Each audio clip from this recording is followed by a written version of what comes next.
3 years ago, they fled to Pakistan, but that was not their final destination. This man was a civil engineer working with a Western company in Afghanistan. He was promised resettlement in a Western country. We are hiding his identity for security reasons. I worked with a Western country for 10 years. I'm an engineer. Then the Taliban came. The Western countries had promised that they would get us out of Afghanistan. But when they couldn't get us out of Afghanistan at that time, we were forced to go to Pakistan. They'd given us a letter stating that if we show this letter, we would be granted a visa to any Western country. Unfortunately, I applied to many countries, but I did not get a visa. Abdul Wahid, a human rights activist, agreed to be identified. He left Afghanistan fearing persecution from the Taliban. After the fall of the Republic and the threats that arose due to my activities, I was forced to leave my country. I first sought refuge in Iran and then in Pakistan, hoping for a better future. In this journey, I have lost everything, my family, friends and acquaintances, and this displacement has repeatedly pushed me to the brink of suicide. Wahid is stuck in Pakistan. His attempts to seek asylum in Western countries have so far failed.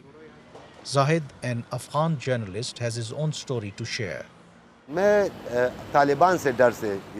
came to Pakistan out of fear of the Taliban.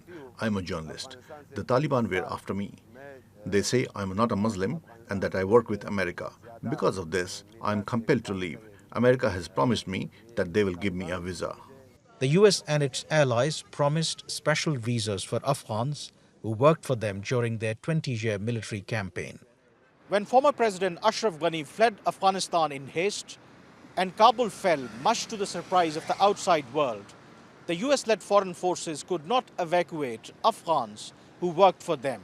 So thousands of them fled to Pakistan. But Islamabad says it cannot host them forever. At this point, this number is over 40,000. And we expect that these countries will expedite their procedures and issue visas to these individuals so that they can reach their final destination. The US State Department sent us a written response to our questions, insisting that Washington had processed a record number of special immigration visas since 2021.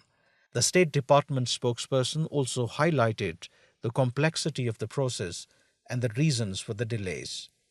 But that's little comfort for these Afghans in Pakistan facing a precarious present and no clear future. Kamran Yusuf, TRT World, Islamabad.